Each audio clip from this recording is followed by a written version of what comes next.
You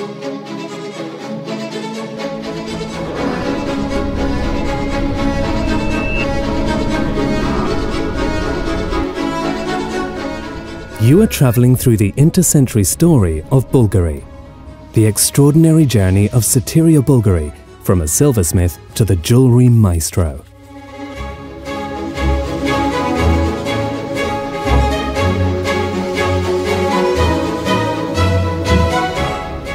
Sotirio Bulgari, whose original name was Sotirio Bulgaris, was born on the 18th of March 1857 in Paramythia, a small Greek town in Epirus, the coastal region of northwestern Greece and southern Albania, very well known for the creations of its silversmiths since the Byzantine era. The Bulgaris were a family of highly skilled goldsmiths, specializing in manufacturing silver jewelry, belt buckles, and sword sheaths. Since his early youth, Sotirio proved to be lively and ambitious, showing a visionary artistic flair as well as an inquisitive mind. I can vividly recall my childhood, the bitter taste of the Greek syrup, the juicy smell of the marmalade jar. Good old days. Sotirio was the only survivor among 11 siblings. Surprisingly, his name means the savior. Indeed, he survived the conflict started in 1873 under the Ottoman rule that destroyed Paramythia. The fire was catastrophic. It destroyed Paramythia and the family shop, where, thanks to my father, I discovered my craft skills. For 4 entire years, father and son traveled between Greece and Albania to sell their creations, without stopping in the same place for more than a month. Oh, how cold were those Albanian winters. We got used to living under continuous risk. Optimism was our only bread and butter, but we were determined to find better conditions. I clearly remember the words of my father, George's. "Let's go, my son. Let's leave this country and let's look for a land where we can work in peace and create our own home." In 1877, Sotirio and his father moved to the island of Corfu, where they found a more stable environment. We opened our shop in this calm and sought-after destination. Imagine that the famous Empress Sisi used to come here. Nonetheless, I felt that I needed wider perspectives. In fact, together with his mentor Demetrios Kremos, a Macedonian goldsmith, he went to Italy. In 1880, they disembarked in Brindisi and then settled in Naples.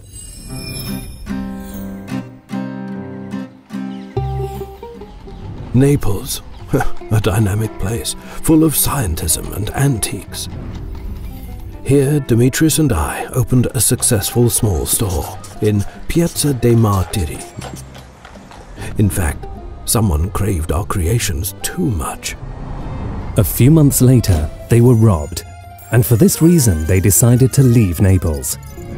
The departure to Rome in 1881 was probably the most challenging moment of Sotirio's life as an entrepreneur. I arrived in Rome when I was 24, with only 80 cents in my pocket and a dream. It was enough for me to create prosperity.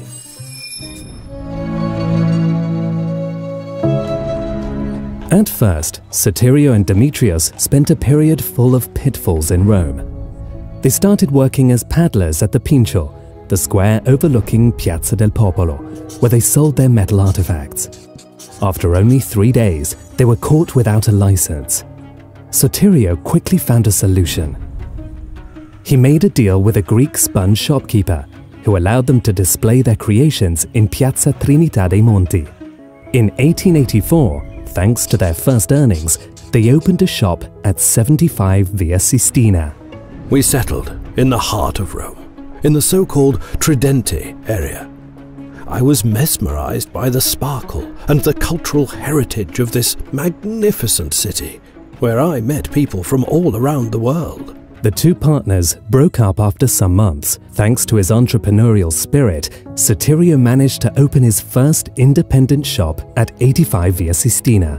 I worked really hard to make the business grow. I used to wake up at 5 in the morning to forge the silver until late at night. I truly believed that hard work would pay off. Sotirio's business prospered. He foresaw the potential of reaching his clients even abroad with seasonal stores. The first step of his European expansion was a shop in St. Maurice, a Swiss Alps resort frequented by the European elite. In 1888, at the age of 31, he gladly agreed to an arranged marriage with Elena Basios, the young daughter of Sotirio's parents' neighbors in Corfu. After their wedding on the island, the couple settled in Rome near the shop. A year later, their first son Costantino was born, followed by Giorgio and 4 other children. Throughout the 1880s and the early 1890s, Sotirio's business flourished. He hired both expert artisans from Greece and some of his relatives to manage the increased workload and the expansion. The Bulgari name was present in the most important sales catalogues. I was building the prosperity I had imagined when I arrived in Rome with only 80 cents. And I had every intention of going far beyond. In 1894, Sotirio opened a new shop at 28 Via dei Condotti, a strategic sales point to meet the needs of the pilgrims on their way to the St. Peter's Basilica. Thanks to his business vision and client understanding, Sotirio exploited the change in taste and demand. In fact, the sign of the new Condotti shop, S. Bulgari Argenteria Artistica Antiquité Curiosité Bijoux, shows both the Italianization of his surname and a French style as in vogue at the time.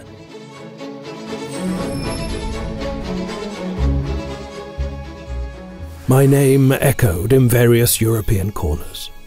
I opened shops in San Remo, Bellagio, Naples, Sorrento, and others in Lucerne and Pontresina in Switzerland. Imagine how proud I was of this achievement. My know-how and entrepreneurial spirit were appreciated by so many clients all over Europe. In 1908, at 51 years old, he owned 7 shops and 2 seasonal sales points across Europe. Despite his extremely successful expansion, he soon realized the necessity of focusing on one location to increase the sales of jewelry and silver creations. In Rome, where his headquarters were, he moved from 28 to 10 Via dei Condotti. There, in 1905, he unveiled a larger shop named Old Curiosity Shop from a Charles Dickens novel. This new shop was a turning point for me. I had made the decision to devote myself to jewelry, with very little experience but lots of passion. I was so astonished to read on the Roman newspaper Il Messaggero that my shop displayed fabulous diamonds and jewels of inestimable value that glitter in the sun.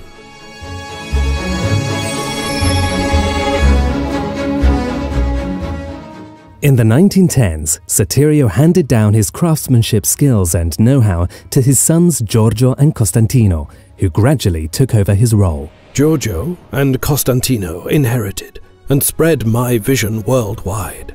They further glorified the name Bulgari worldwide. I took so many steps since I had departed from Paramithia.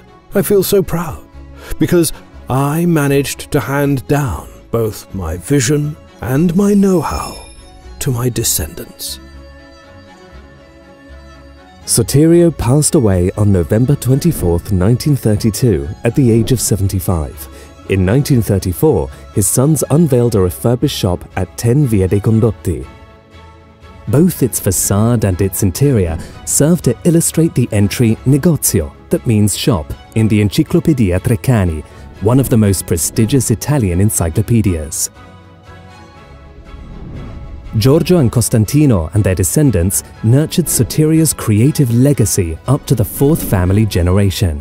they shaped the evolution of Bulgari's creations, renowned since forever for their distinctive, bold, contemporary and visionary style. Thank you, Sotirio.